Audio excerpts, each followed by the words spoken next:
Hi friends, welcome to my channel. మీకోసం ఇవాళ ఒక ఇంట్రెస్టింగ్ టాపిక్ అనేది తీసుకొచ్చా. అదేంటంటే మేజర్ ఇష్యూస్ మన ఇండియాలో ఫేస్ చేస్తున్నాయి ఏంటి. Number 1, corruption.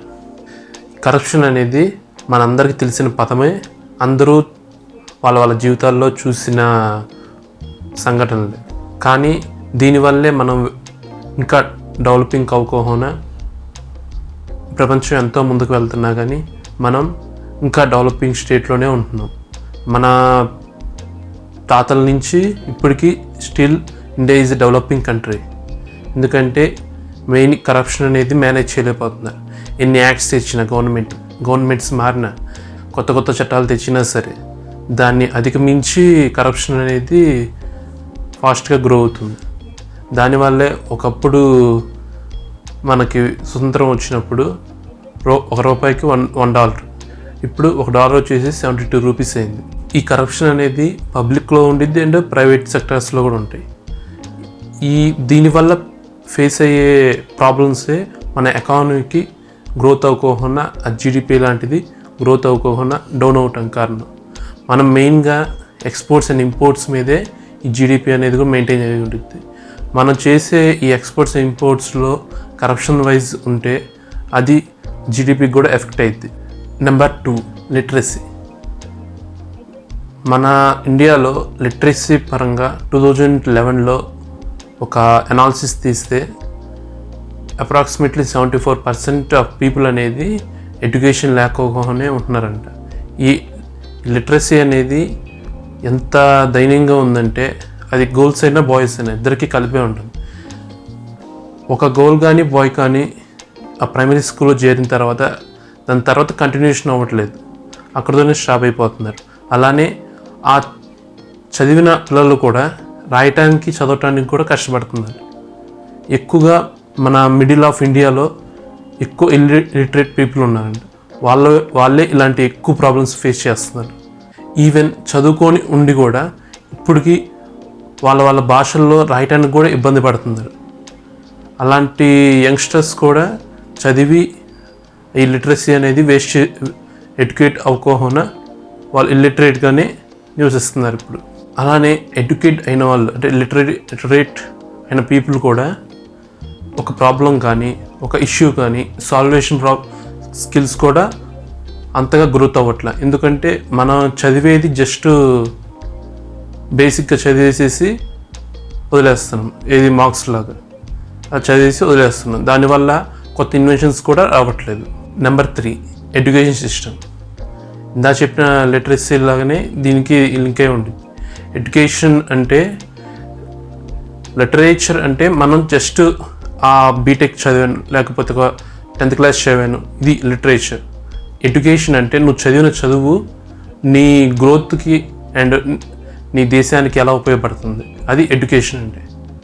కానీ ఈ ఎడ్యుకేషన్ సిస్టంలో ఎంతోమంది చదువుకున్న వాళ్ళు ఉన్నారు, కానీ 100కి 1-2 కొత్త ఇన్వెన్షన్స్ చేస్తున్నారే కానీ 100లో కనీసం 50 మంది కొత్త ఇన్వెన్షన్స్ అనేవి చేయట్లా.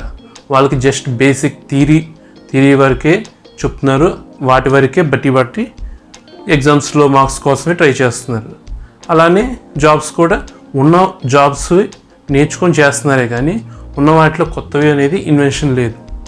దానివల్ల ఈ ఎడ్యుకేషన్ సిస్టమ్ వల్ల కూడా ఇది గ్రోత్లో ఎక్స్పోర్ట్స్ అండ్ ఇంపోర్ట్స్ ఇండియా సంబంధించిన వాటిలో కూడా ఇంపాక్ట్ అయ్యింది. ఎందుకంటే కొత్త ఇన్వెన్షన్స్ అనేవి అవుట్ ఆఫ్ కంట్రీస్ నుంచి వస్తే మనకి జీడిపి డౌన్ అయింది. ఈ ఎడ్యుకేషన్ సిస్టంలో జస్ట్ మన జాబ్స్ అనేది ఒక సర్వెంట్స్ లాగా చేస్తామే కానీ దాని నుంచి కొత్తదనం అనేది మనం పెంపొందించుకోవట్లేదు. అలానే పిల్లల స్టేజ్ నుంచే మనం అది ఎడ్యుకేట్ చేయగలిగితే వాళ్ళు చదువుకున్న చదువుని మన ఫ్యూచర్ జనరేషన్స్కి అనేది అది యూస్ఫుల్ అయ్యింది. మీకు తెలుసా, రవీంద్రనాథ్ ఠాగూర్ గారు దీనికోసం ఎన్నో వేల స్క్రిప్ట్స్ అనేవి అనలైజ్ చేసి ఉంచారు. మన ఎడ్యుకేషన్ సిస్టమ్ అనేది మారాలి, ఇంకా కొత్తదనంగా రావాలి. ఓన్లీ థియరీ పార్ట్సే కాదు, ప్రాక్టికల్ వైజ్ అని నెంబర్ ఆఫ్ థియరీస్ రాశారు అండ్ దాని స్క్రిప్ట్స్ కూడా ఉన్నాయి. కానీ ఇంప్లిమెంటేషన్లో దేన్ని తీసుకురాలి. Number 4, basic sanitization. మన పరిసరాలు శుభ్రంగా ఉండి మన టాయిలెట్స్ని క్లీన్గా మెయింటైన్ చేసుకోవటం. మీకు తెలుసా, మన ఇండియాలో దాదాపు 70 కోట్ల మంది వరకు ఈ టాయిలెట్స్ అనేది మెయింటైన్ చేయకోకుండా అవుట్ సైడ్ వెళ్తారంట. దానివల్ల కలరా, డయేరియా లాంటివి రోగాలతో మళ్ళీ పీపులే ఎఫెక్ట్ అవుతారు. ఈ శానిటైజేషన్ లాంటివి టాయిలెట్స్ మెయింటెనెన్స్ సరిగ్గా లేకపోవటం వల్ల ఎక్కువ ఇబ్బంది పడేది మనమే. ఇది ఎక్కువ నెంబర్ ఆఫ్ డిసీజ్కి కారణమైంది. అలానే మీ కిడ్నీకి సంబంధించిన వ్యాధులు ఇలాంటివి కూడా మీ ఎఫెక్ట్ అవ్వడానికి కారణం అవుతుంది. మన స్వాతంత్రం వచ్చిన తర్వాతే గాంధీ గారు దీని మీద దృష్టి పెట్టారు, కానీ ఏది ఇంప్లిమెంటేషన్ చేయలే. అప్పటి నుంచి ఇప్పటి వరకు అదే మురికివాడలో జనాలు నివసిస్తున్నారు. అండ్ ఫ్యూచర్ జనరేషన్స్ కూడా దాని యొక్క ఫలితాలు డిసీజ్ కింద ఎఫెక్ట్ అవుతూనే వస్తున్నారు. ఉండే కొద్దిగా డిసీజ్ ఇంక్రీజ్ అవుతాయి కానీ డిక్రీజ్ అవ్వట్లా. ఎందుకంటే ఈ చెత్త అనేది మెయింటైన్ చేసుకోవటం అండ్ ఇంట్లోనే బాత్రూమ్, టాయిలెట్స్ లాంటివి మెయింటైన్ చేసుకోవడం అనేది మన ఇండియాలో చాలా లోపించింది. ఈవెన్ మన స్కూల్స్, పబ్లిక్ సంబంధించిన స్కూల్స్లో అయితే టాయిలెట్స్ సరిగా ఉండవు అసలు. అలాంటి వాటికి స్కూల్స్కి చిల్డ్రన్ కూడా పంపారు. తర్వాత వచ్చేసి హెల్త్ కేర్ సిస్టమ్. ఈ హెల్త్ కేర్ సిస్టంలో ఏంటంటే మన ఇండియాలో చాలా బ్యాక్వర్డ్లో ఉన్నట్టే చెప్పుకోవచ్చు. ఎందుకంటే మన ఇండియాలో విలేజెస్లో అయితే 50% వరకు ఈ హెల్త్ కేర్కి సంబంధించిన ఈ న్యూట్రిషన్స్ కానీ, ప్రోటీన్స్ కానీ మన బాడీకి ఏమి ఇవ్వకపోనే వాళ్ళు పెద్ద అయిన తర్వాత దానికి సంబంధించిన వ్యాధులకు ఎఫెక్ట్ అవుతున్నారు. కీళ్ళ నొప్పులు కానీ, ఒంటి నొప్పులు కానీ, లేకపోతే బాడీలో ఉన్న కిడ్నీస్ కానీ ఇవన్నీ ఫెయిల్యూర్ అవుతున్నాయి. అలానే మన ఏరియాస్ వరకు తీసుకుంటే ఒక 1000 మెంబర్స్కి 34 పీపుల్ అనేది అసలు న్యూట్రిషన్స్ సంబంధించినవి వాళ్ళ బాడీలో తగ్గిపోతున్నాయి అంట. అలానే మన హెల్త్ కేర్ సిస్టమ్ అనేది చెప్పక్కర్లా. పబ్లిక్ సెక్టర్ అసలు టోటల్ ఫెయిల్యూర్లోనే ఉంది. అలానే ప్రైవేట్ సెక్టర్లో పూర్ పీపుల్ అనేది అక్కడ వెచ్చించలేరు. So most of the poor people government హాస్పిటల్స్లో వెళ్ళటం, అక్కడ ఏదో ఒక వ్యాధితో మళ్ళీ వాళ్ళు ఇంకో వ్యాధితో బాధపడాల్సి వస్తుంది. నెక్స్ట్ వన్ వచ్చేసి పోవర్టీ. ఈ పోవర్టీ సంబంధించిన వాళ్ళు ఏంటంటే వాళ్ళ నీడ్స్ కూడా వాళ్ళు సంపాదించుకోలేక తగు మధ్యతరగతిలో బతికేవాళ్ళు. వాళ్ళు 2004 నుంచి 2005 అనాలిసిస్ నుంచి 2011 వరకు చూస్తే 34% to 22% తగ్గారంట ఈ పోవర్టీ లైన్ సంబంధించిన వాళ్ళు. అంటే అప్పుడు అలా గ్రోత్ అనేది ఇంక్రీజ్ అయింది 2004 తర్వాత నుంచి.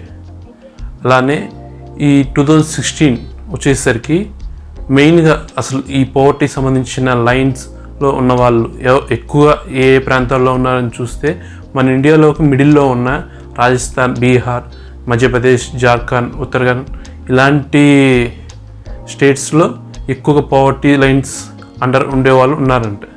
వాళ్ళకే ఎక్కువ ఈ ఎడ్యుకేషన్ సిస్టమ్ కూడా రీచ్ అయ్యేది కాదంట. నెక్స్ట్ వన్ వచ్చేసి పొల్యూషన్. ఈ కాలుష్యం అనేది మన ఒక్క దేశమే కాదు, నెంబర్ ఆఫ్ కంట్రీస్ కూడా ఇది ఫేస్ అవుతుంది. ఎందుకంటే ఈ పొల్యూషన్ అనేది మెయిన్గా ఈ constructions and carbon emissions factories నుంచి రిలీజ్ అయినవి. అలానే మనం ఉండే కొద్దిగా చెట్లు తగ్గించేస్తున్నాం. మనం వాడుకలోకి రావాలి కాబట్టి చెట్లు తగ్గించడం వల్ల కూడా ఈ పొల్యూషన్ అనేది ఇంక్రీజ్ అవుతుంది. మన గ్రీన్ హౌస్ ఎఫెక్ట్ అంటే మనం ఎన్నైతే చెట్లు మనం వాడుకుంటున్నామో అన్ని చెట్లు మనం తిరిగి మనం నాటగలిగితే ఈ గ్రీన్ హౌస్ ద్వారా కొంచెం పొల్యూషన్ అనేది తగ్గచ్చు. ఈ పొల్యూషన్ మెయిన్ కారణం కూడా న్యాచురల్ రిసోర్సెస్ని మనకు తెలియకోకనే మనం వాటిని యూజ్ చేసేసుకొని మళ్ళీ బిల్డ్ చేయట్లే. వాటి వల్ల కూడా మనకి ఫ్యూచర్ జనరేషన్స్కి అనేది ఎఫెక్ట్ అవుతాం. టెంపరేచర్స్ ఇంక్రీజ్ అవటం, అలా నెంబర్ ఆఫ్ అనేది వాళ్ళ లైఫ్స్కి మనం థ్రెట్ ఇస్తున్నట్టు. మెయిన్గా మనం రిక్వైర్డ్ వచ్చేసి వాటర్. ఈ వాటర్ అనేది మెయిన్ బిగ్ రివర్స్ తీసుకుంటే గంగా అండ్ యమున, అవి ఒకప్పుడు మంచి నీటితో ఉండేవి, కానీ ఇప్పుడు మోస్ట్ పొల్యూటెడ్ రివర్ కింద మారిపోయింది. ఎందుకంటే మనం యూజ్ చేసే నెంబర్ ఆఫ్ కెమికల్ రియాక్షన్స్ అనేవి వేస్ట్ అంతా నదుల్లోకి వదిలేస్తున్నాం. అవి ఉండే కొద్దిగా ఒక చెత్తలాగా ఫామ్ అయ్యి మనకి అవే విషం కింద తయారవుతున్నాయి. కానీ మనం అలాంటి మంచినీళ్ళు తాగకపోతే మనం బతకలేము. సో వాటర్ని ఎక్కువ వేస్ట్ చేయకుండా పొల్యూషన్ని ఎలా రెడ్యూస్ చేసుకోవాలని చూసుకుంటే మన ఫ్యూచర్ జనరేషన్స్కి అనేది బెస్ట్ లైఫ్ అనేది ఇవ్వగలం. నెక్స్ట్ వన్ వచ్చేసి women's safety and infrastructure. Women's safety పరంగా వచ్చేసరికి మన భూమి మీద బతికే ప్రతి ఒక్కళ్ళు, అది మగవాడైనా ఉండొచ్చు, ఆడవాళ్ళైనా ఉండొచ్చు, ఈక్వల్ రైట్స్ ఉంటాయి బతకడానికి. కానీ డామినేషన్లో మనం గర్ల్స్ మీద చూపించే వైలెన్స్ రకరకాలవి, వాళ్ళు ఏ సెక్టర్లో కూడా పైకి రానీయకుండా చేసేవి కూడా అవి ఈ ఉమెన్స్ సేఫ్టీ కింద పరిగణలోకి తీసుకొని ఇది కూడా ఒక ఇష్యూ కింద ఫామ్ అయింది మన ఇండియాలో. గర్ల్స్లో అనేది ఎంపవర్ అనేది మెయింటైన్ చేసుకుంటూ వస్తుంది. ఒకప్పుడు కన్నా ఇప్పుడు కొంచెం పెరిగింది, కానీ మగవాళ్ళల్లో చాలా వరకు వీటిని తక్కువగా చూసేవాళ్ళు కూడా ఇంకా ఉన్నారు. అలానే ఇన్ఫ్రాస్ట్రక్చర్, మన నీడ్స్కి సంబంధించిన వాటర్ కానీ, రోడ్స్ కానీ, మంచి హెల్త్ కేర్ సంబంధించిన క్లినిక్స్ కానీ ఇలాంటివి ప్రొవైడ్ చేయడం కూడా గవర్నమెంట్ అనేది మనకి కరెక్ట్గా ప్రొవైడ్ చేస్తుంటే ఇవన్నీ ఫేస్ చేసేవాళ్ళం కాదు. సేఫ్టీ మెజర్స్ కానీ ఇలాంటివన్నీ కూడా మనం చూసినంత ఆశించినంత రీతిలో ఇవి లేవు. కాబట్టి దీనివల్ల కూడా ఉమెన్ సేఫ్టీ అనేది రిస్క్ అవుతుంది. అన్ఎంప్లాయ్మెంట్ అంటే ఇప్పుడున్న యువతకి అది బాగా తెలుసు. ఇదివరకు ఏంటంటే ఉన్న భూమిలో రకరకాల పనులు చేసుకుంటూ ఉండేవాళ్ళు, కానీ ఇప్పుడు పెరుగుతున్న టెక్నాలజీలో జాబ్స్ అనేది మెయిన్గా నీడ్ అయిపోయింది ప్రతి ఒక్కరికి. ఈ అన్ఎంప్లాయ్మెంట్ అనేది ఇండస్ట్రీస్ అనేది గ్రోత్ అవుతూ ఉంటే దాని నుంచి మన అన్ఎంప్లాయ్మెంట్ తగ్గిద్ది. కానీ మన investors and public and private సెక్టర్స్లో ఇన్వెస్ట్మెంట్స్ తగ్గిపోతే ఆటోమేటిక్ కంపెనీస్ అనేవి కొలాప్స్ అవుతాయి. ఇప్పుడున్న కండిషన్స్లో అయితే 2017 నుంచి ఇప్పటి వరకు అన్ఎంప్లాయ్మెంట్ రేట్ అనేది ఇంక్రీజ్ అవుతూనే వెళ్తుంది. నెంబర్ ఆఫ్ కంపెనీస్ అనేవి డౌన్ అయిపోయింది. ఇన్వెస్టర్స్ కూడా నెంబర్ ఆఫ్ కంట్రీస్లో పెడుతున్నారు, కానీ ఇండియాలో చాలా తగ్గిపోయింది.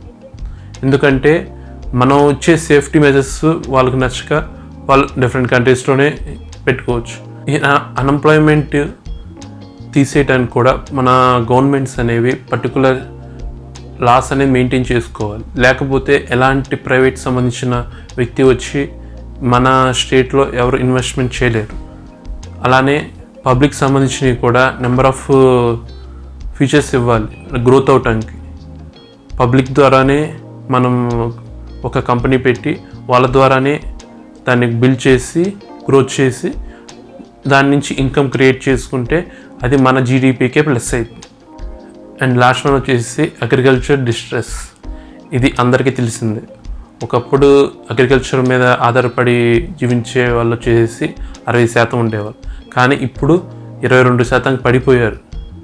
ఇంకా వచ్చే తరాలు చూస్తే ఇంకా పడిపోవచ్చు అనే గణాంకాలే చెప్తుంది. ఈ వ్యవసాయంలో ఎందుకు ఇంత డౌన్ఫాల్ అవుతుంది అంటే మన అడ్వాన్స్ ఫీచర్స్ సంబంధించినవి ఏవి వాడట్లా, మన పురాతకాలం నుంచి వచ్చినవి మాత్రమే దాన్నే ఫాలో అవుతున్నాం. మనం కొన్ని వాడినా సరే అవి మంచి ఫెర్టిలైజర్స్ లాంటివి వాడుకోకుండా మన పంటను మనమే నాశనం చేసుకుంటున్నాం. అలానే భూమి కూడా కాలుష్యం అవుతుంది. దానివల్ల ఎఫెక్ట్ అయ్యేది ఫార్మర్స్ అండ్ ఫ్యూచర్ జనరేషన్స్ కూడా. ఎందుకంటే పండించే వాళ్ళు తగ్గిపోతే తినేవాళ్ళు ఎక్కువైపోతూ ఉంటారు. ఎందుకంటే మనది ఇండియా వచ్చేసి లాస్ట్ గ్రోయింగ్ పాపులేషన్. సో ఈ అగ్రికల్చర్లో కూడా ఈ గవర్నమెంట్ సంబంధించి కానీ పబ్లిక్ కానీ ప్రైవేట్ కానీ వీళ్ళందరూ కూడా ఫోకస్ చేస్తేనే అగ్రికల్చర్ డెవలప్ అయింది. లేకపోతే కొన్ని ఫ్యూచర్ జనరేషన్స్కి వెళ్ళిన తర్వాత అగ్రికల్చర్ సంబంధించినవి కూడా మనం వేరే దేశాల నుంచి దిగుమతి చేసుకోదలిచిన సందర్భాలు కూడా మనం ఎదుర్కొంటాం. మీకు ఈ వీడియో నచ్చినట్టయితే లైక్ చేయండి, షేర్ చేయండి. అలానే ఇలాంటి ఇంట్రెస్టింగ్ వీడియో ఫాలో అనుకుంటే మా ఛానల్ని సబ్స్క్రైబ్ చేసుకోండి. Don't forget to subscribe. Thank you.